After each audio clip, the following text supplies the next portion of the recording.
자, 제3당 얘기를 좀 해보겠습니다. 가장 네. 관심을 끌었던 부분일 수 있는데 이준석 전 대표가 이끌고 있는 이 개혁신당 그리고 또 이낙연 전 대표가 이끌고 있는 뭐 새로운 미래? 근데 새로운 미래는 당명만 정하긴 했는데 또 이원우, 김종민 뭐 이렇게 민주당에 있다가 나가신 분들하고는 또 통합이 될지 안 될지는 좀 봐야겠습니다.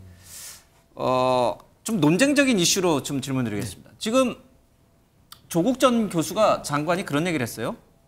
윤석열 정부를 조기에 종식시키기 위해서 어떤 식으로 조기에 종식시킬지 잘 모르겠습니다만 조기 종식을 위해서 민주당과 이준석 개혁신당이 힘을 합쳐야 한다.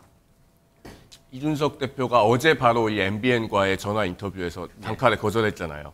그럴 생각 그쵸. 없다 얘기를 했고 사실은 조국 전 장관은 본인의 재판부터 지금 좀 신경을 쓰셔야 되는 상황이죠. 이제 다음 주 목요일인가요? 2월 8일에 선고가 있는데 1심에서 징역 2년 실형을 받으셨어요. 그리고 지금 대법원 판례는 2015년에 나온 대법원 판례가 항소심은 웬만하면 1심의 양형을 존중해라. 지금 이런 대법원 판례가 있습니다. 그러면은 조국 전 장관은 많은 혐의들 중에 일부가 항소심에서 무죄로 바뀌지 않는 한 1심의 양형이 그대로 나올 가능성이 있어요. 그러면 실형의 가능성이 상당한데 과거에 이제 한명숙 전 총리가 그 징역형이 집행될 때, 또 김경수 전 경남지사가 징역형이 집행될 때 전부 다 교도소 앞에서 큰 이벤트가 벌어졌잖아요. 그러니까 대법원에서 판결이 확정되고 나서 형을 집행을 하니까 거기 뭐 지지자들도 몰려들고 반대하는 사람들도 몰려들고 그래서 충돌 가능성도 있고 이런 문제가 있단 말입니다. 법원도 이런 걸 알고 있어요. 그러면은 다음 주에 혹시 법정 구속이 될 가능성도 배제하기 어렵다. 그래서 무슨 당을 만들거나 뭐 연합을 하거나 이런 거는 본인의 일단 2심 선고부터 끝나고 나서 생각해볼 문제다. 본인 일이나 걱정해라 이런 뜻인가요? 그렇습니다. 왜냐하면 그 말씀을 지금 재판 예. 중이고 법정 구속 가능성도 있기 때문에 얘기를 안 할 수가 없습니다. 이준석 지금 대표가 개혁신당 대표가 한 칼로 이렇게 잘라버리긴 했습니다만은 그 제안에 대해서 잘라버리긴 했습니다만은 공통점은 있잖아요. 민주당과 이준석 개혁신당의 공통점. 윤석열 대통령이나 윤석열 정부에 대해서 이렇게 호감도가 좋지 않다는 거.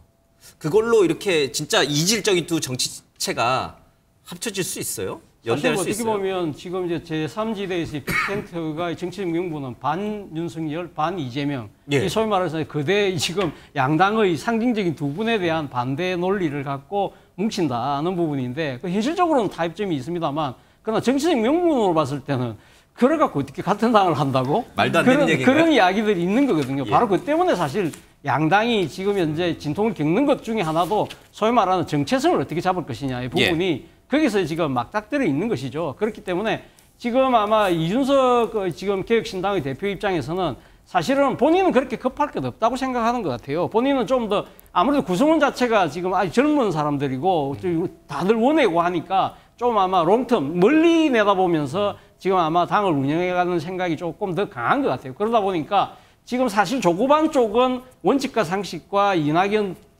전 대표 이 주축의 그룹들은 입장에서는 빨리 뭔가 이 기반을 만들고 진짜 이 중텐트라도 빨리 쳐야 된다고 생각하는 건데 이런 부분들이 자칫 잘못해서는 앞서 제가 말씀드린 것처럼 일종의 정치적 야합으로 비출 수 있다는 점. 그리고 또 하나는 사실 이준석 이 대표의 개혁신당보다는 그분들 정치적인 소위 말하는 불이익이 훨씬 더 많은 분들이잖아요. 자칫 잘못하면 숯불 손잡았다가 주도권 내지는 지분까지 뺏길 수 있지 않을까. 그런 부분들을 고려를 하고 있는 것 같아요. 알겠습니다. 그럼 조국 전 장관의 이 민주당과 이 이준석 대표의 개혁신당이 손을 연대를 한다는 거는 조금 가능성이 너무 떨어지는 얘기다라고 약간 이렇게 제쳐